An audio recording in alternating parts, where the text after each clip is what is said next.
ਦੋ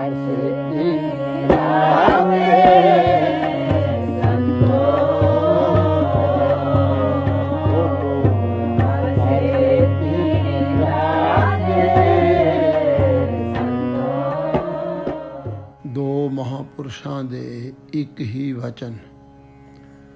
ਸੰਤ ਬਾਬਾ ਅਜੀਤ ਸਿੰਘ ਜੀ ਨਥਮਲਪੁਰ ਨੇੜੇ ਮੋਰਿੰਡਾ ਨੂੰ ਲਗਭਗ ਸਭ ਸੰਗਤ ਹੀ ਜਾਣਦੀ ਹੈ। ਸੰਤ ਜੀ ਇੱਕ ਇਹੋ ਜਿਹੇ ਮਹਾਂਪੁਰਸ਼ ਹੋਏ ਹਨ ਜਿਨ੍ਹਾਂ 'ਤੇ ਸਮੂਹ ਸੰਗਤ ਭਾਵੇਂ ਕਿਸੇ ਵੀ ਜਥੇਬੰਦੀ, ਸੁਸਾਇਟੀ ਜਾਂ ਕਿਸੇ ਵੀ ਸੰਤਾਂ ਨਾਲ ਸੰਬੰਧਿਤ ਹੋਵੇ ਸ਼ਰਧਾ ਰੱਖਦੀ ਹੈ। ਜਿਵੇਂ ਗੁਰਫੁਰਮਾਨ ਹੈ ਕਿ ਭੱਟ ਭਾਂਡਾ ਕਹਿ ਨਾ ਕੋਏ, ਐਸਾ ਭਗਤ ਵਰਨ ਮਹਿ ਹੋਏ। ਸੰਤ ਜੀ ਦੀ ਨਿੰਦਿਆ ਕਰਨ ਵਾਲਾ ਕੋਈ ਵੀ ਕਦੇ ਵੀ ਨਹੀਂ ਸੁਣਿਆ ਗਿਆ। ਇਹਨਾਂ ਦੇ ਮੈਨੂੰ 2-3 ਵਾਰ ਦਰਸ਼ਨ ਹੋਏ।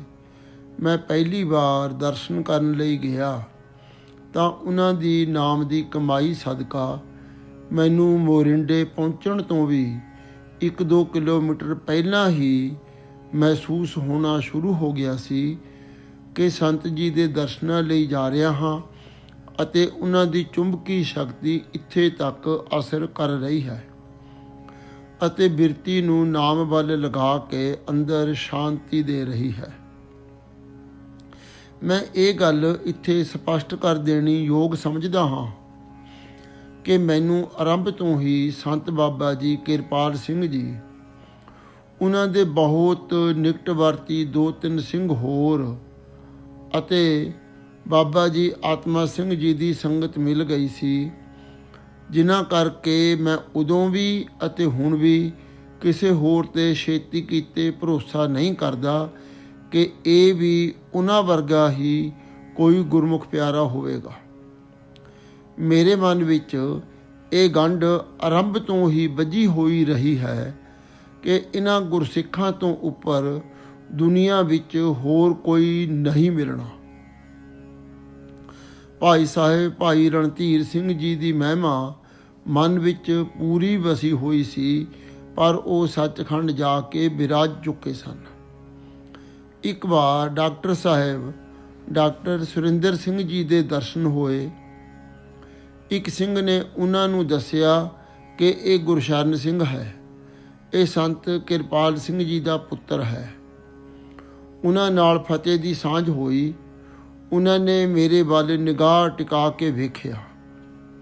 ਉਹਨਾਂ ਨਾਲ ਹੋਰ ਗੱਲ ਕਰਨ ਤੋਂ ਪਹਿਲਾਂ ਹੀ ਮੈਂ ਪਰੇ ਹੋ ਗਿਆ ਅਤੇ ਉਹਨਾਂ ਵੱਲ ਧਿਆਨ ਹੀ ਨਹੀਂ ਦਿੱਤਾ। ਉਹਨਾਂ ਦੇ ਸੱਚਖੰਡ ਜਾ ਵਸਣ ਤੋਂ ਬਾਅਦ ਹੀ ਮੈਨੂੰ ਸਮਝ ਆਇਆ ਕਿ ਇਹ ਵੀ ਬਹੁਤ ਹੀ ਉੱਚੇ ਜੀਵਨ ਵਾਲੇ ਗੁਰਸਿੱਖ ਸਨ। ਇਸ ਦਾ ਕਾਰਨ ਮੈਂ ਦੱਸ ਹੀ ਚੁੱਕਾ ਹਾਂ ਕਿ ਮੈਂ ਹੋਰ ਗੁਰਮੁਖਾਂ ਦੀ ਸੰਗਤ ਵਿੱਚ ਬਹੁਤ ਹੀ ਸੰਤੁਸ਼ਟ ਹੋ ਕੇ ਪਰਚਿਆ ਹੋਇਆ ਸੀ।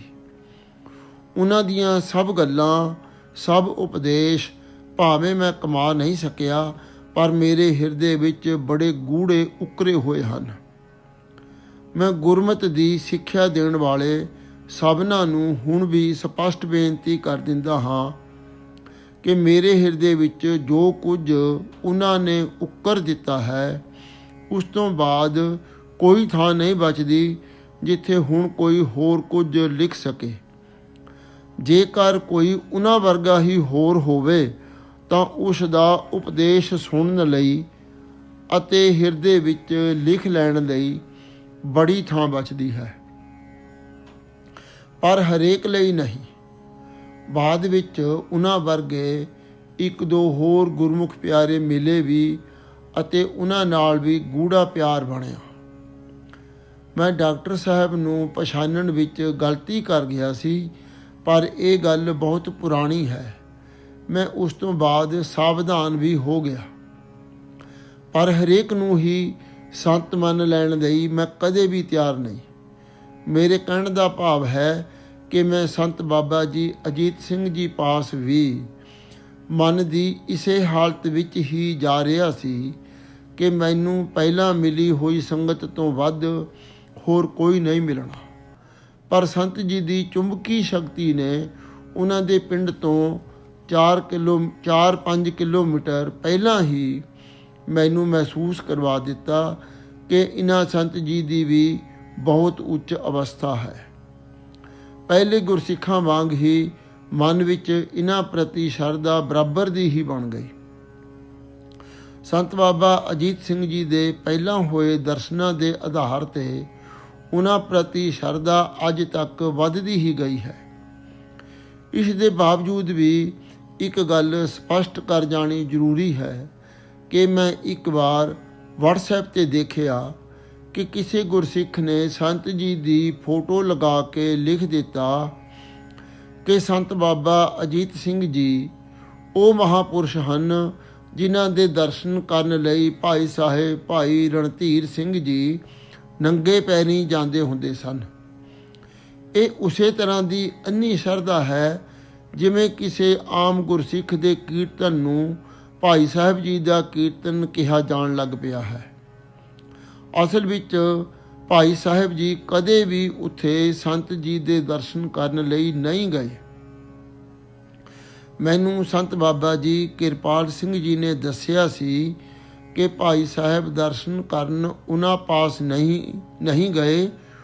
ਕੁਦਰਤੀ ਹੀ ਕਿਸੇ ਪ੍ਰੋਗਰਾਮ ਸਮੇਂ ਮੇਲ ਹੋਇਆ ਸੀ। ਮੈਂ ਉਦੋਂ ਸੰਤ ਜੀ ਦੇ ਦਰਸ਼ਨ ਕਰਕੇ ਵਾਪਸ ਆ ਗਿਆ। ਦੂਜੀ ਵਾਰ ਭਾਈ ਦਲਜਿੰਦਰ ਸਿੰਘ ਜੀ ਪਟਿਆਲੇ ਵਾਲਿਆਂ ਨਾਲ ਮਿਲ ਕੇ ਦਰਸ਼ਨ ਕਰਨ ਲਈ ਫਿਰ ਗਿਆ। ਉਦੋਂ ਵੀ ਸੰਤ ਜੀ ਦੀ ਚੁੰਬਕੀ ਸ਼ਕਤੀ ਮੋਰਿੰਡੇ ਤੋਂ ਹੀ ਮਹਿਸੂਸ ਹੋਣੀ ਸ਼ੁਰੂ ਹੋ ਗਈ ਸੀ।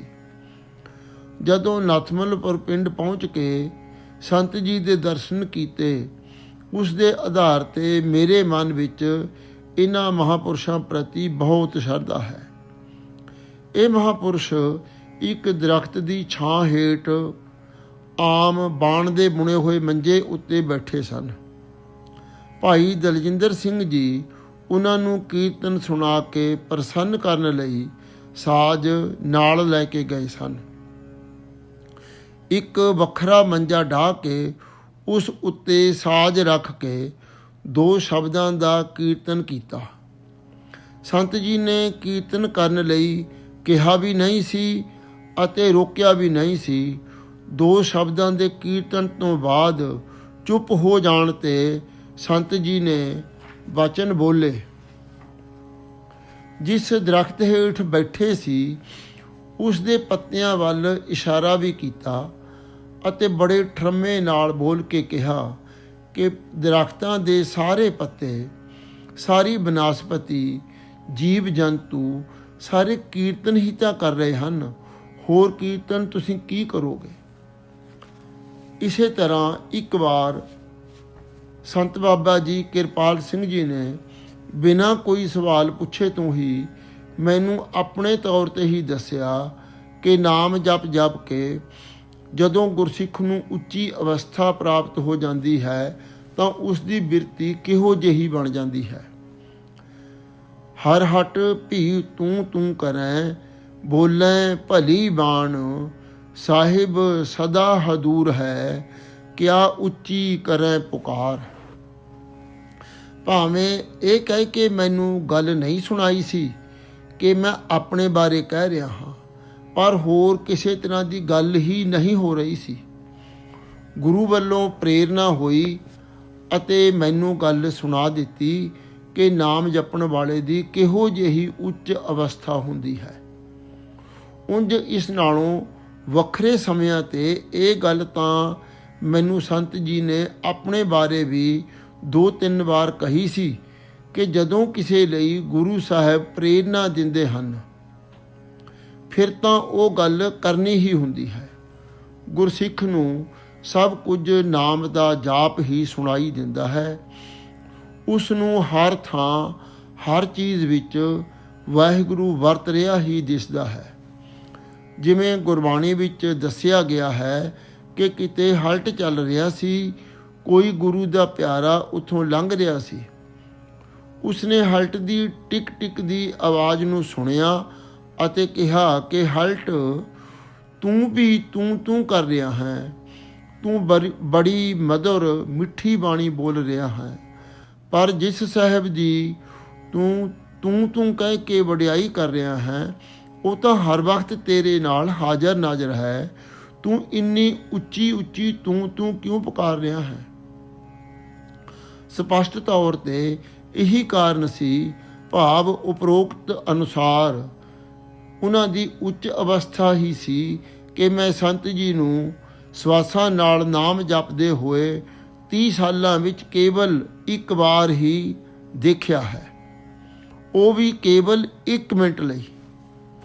ਸੰਤ ਜੀ ਤਾਂ ਸਦਾ ਹੀ ਬਿਨ ਰਸਨਾ ਉਸਤਤ ਕਰਾਈ ਵਾਲੀ ਅਵਸਥਾ ਵਿੱਚ ਹੀ ਰਹੇ। ਕੀ ਕੋਈ ਹੋਰ ਬਹੁਤ ਸਾਰੇ ਅਜਿਹੇ ਗੁਰਸਿੱਖ ਦੇਖੇ ਸੁਣੇ ਗਏ ਹਨ? ਸੰਤ ਜੀ ਦੇ ਜੀਵਨ ਦੀਆਂ ਇਹ ਵਿਚਿੱਤਰ ਗੱਲਾਂ ਹਨ, ਜਿਨ੍ਹਾਂ ਨੂੰ ਵੇਖ ਵੇਖ ਕੇ ਭਾਈ ਸਾਹਿਬ ਜੀ ਵਰਗੇ ਯੁੱਗ ਪੁਰਸ਼ ਵੀ ਵਿਕਸਦੇ ਰਹੇ। ਜਿੱਥੇ ਭਾਈ ਸਾਹਿਬ ਜੀ ਨੇ ਲਿਖਿਆ ਹੈ ਕਿ ਕਿਸੇ ਦੀ ਕੋਈ ਵੀ ਅਵਸਥਾ ਹੋਵੇ, ਰਸਨਾ ਨਾਲ ਨਾਮ ਜਪਣਾ ਤਾਂ ਵੀ ਬਿਹਤਰ ਹੀ ਹੈ, ਪਰ ਸੰਤ ਜੀ ਨੂੰ ਰਸਨਾ ਜਾਂ ਸਵਾਸਾਂ ਨਾਲ ਨਾਮ ਜਪਣ ਲਈ ਕਦੇ ਨਹੀਂ ਕਿਹਾ, ਕਿਉਂਕਿ ਉਹਨਾਂ ਨੂੰ ਗਿਆਨ ਸੀ ਕਿ ਜੋ ਇਹ ਕਰ ਰਹੇ ਹਨ ਇਹ ਠੀਕ ਹੀ ਹੈ। ਸੰਤ ਜੀ ਦੀ ਨੁਕਤਾਚੀਨੀ ਕਰਨ ਵਾਲੇ ਇੱਕ ਸਧਾਰਨ ਗੁਰਸਿੱਖ ਦੀ ਰਸਨਾ ਤੋਂ ਜ਼ਰੂਰ ਰੁੱਖਾ ਬੋਲ ਸੁਣਿਆ ਗਿਆ ਸੀ ਕਿ ਇਹ ਤਾਂ ਕਦੇ ਨਾਮ ਹੀ ਨਹੀਂ ਜਪਦਾ। ਹਲਟ ਦੀ ਤੁਕੀ ਤਾਂ ਟਿਕ ਟਿਕ ਹੀ ਕਰਦੀ ਸੀ, ਪਰ ਜਿਸ ਗੁਰੂ ਪਿਆਰੇ ਦੇ ਉੱਤੇ ਕਿਰਪਾ ਹੋ ਜਾਵੇ, ਉਸ ਨੂੰ ਇਹ ਵੀ ਵਾਹਿਗੁਰੂ ਦੀ ਵਡਿਆਈ ਹੋ ਰਹੀ ਸੁਣਾਈ ਦਿੰਦੀ ਹੈ। ਉਹਨਾਂ ਨੂੰ ਸਭ ਜ਼ਰਾ ਜ਼ਰਾ ਹਰ ਚੀਜ਼ ਵਾਹਿਗੁਰੂ ਦੀਆਂ ਵਡਿਆਈਆਂ ਗਾਉਂਦੀ ਹੀ ਸੁਣਾਈ ਦਿੰਦੀ ਹੈ। ਇਹ ਵੀ ਸਮਝ ਲੈਣਾ ਜ਼ਰੂਰੀ ਹੈ ਕਿ ਇਹ ਕੋਈ ਵੈਸੇ ਹੀ ਫਰਜ਼ ਕਰ ਲੈਣ ਵਾਲੀ ਗੱਲ ਨਹੀਂ ਕਿ ਹਰ ਚੀਜ਼ ਵਾਹਿਗੁਰੂ ਦਾ ਜਸ ਗਾਉਂਦੀ ਹੈ।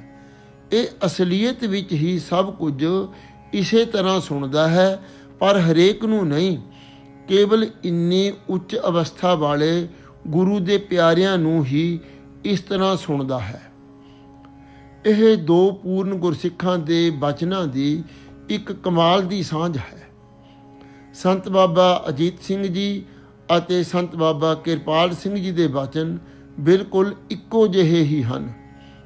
ਇਹੋ ਜਿਹੇ ਗੁਰੂ ਦੇ ਪਿਆਰੇ ਸਦਾ ਹੀ ਨਾਮ ਦਾ ਜਾਪ ਜਪਦੇ ਹਨ, ਨਾਮ ਹੀ ਸੁਣਦੇ ਹਨ। ਉਹਨਾਂ ਦੇ ਪ੍ਰਤੀ ਹੀ ਗੁਰਫੁਰਮਾਨ ਹੈ, ਐਸੇ ਜਨ ਵਿਰਲੇ ਸੰਸਾਰੇ, ਗੁਰ ਸ਼ਬਦ ਵਿਚਾਰੈ ਰਹਿ ਨਿਰਾਰੇ, ਆਪ ਤਰੈ ਸੰਗਤ ਕੁਲ ਤਾਰੈ, ਤਿੰਨ ਸਫਲ ਜਨਮ ਜਗ ਆਇਆ। ਤੀਜੀ ਵਾਰ ਸੰਤ ਬਾਬਾ ਅਜੀਤ ਸਿੰਘ ਜੀ ਦੇ ਦਰਸ਼ਨ 1977-78 ਕੁ ਵਿੱਚ ਹੀ ਭਾਈ ਦਲਜਿੰਦਰ ਸਿੰਘ ਜੀ ਦੇ ਘਰ ਪਟਿਆਲੇ ਹੋਏ ਸਨ। ਇਹ ਗੁਣ ਵੀ ਸਤਿਗੁਰੂ ਜੀ ਨੇ ਭਾਈ ਸਾਹਿਬ ਦਲਜਿੰਦਰ ਸਿੰਘ ਜੀ ਨੂੰ ਹੀ ਦਿੱਤਾ ਸੀ ਕਿ ਉਹਨਾਂ ਨੇ ਕੇਵਲ ਚਿੱਠੀ ਹੀ ਭੇਜੀ ਸੀ ਅਤੇ ਕੇਵਲ ਚਿੱਠੀ ਪੜ੍ਹ ਕੇ ਹੀ ਸੰਤ ਜੀ ਦੀ ਸੇਵਾਦਾਰ ਬੀਬੀ ਸੰਤ ਜੀ ਨੂੰ ਲੈ ਆਈ ਸੀ।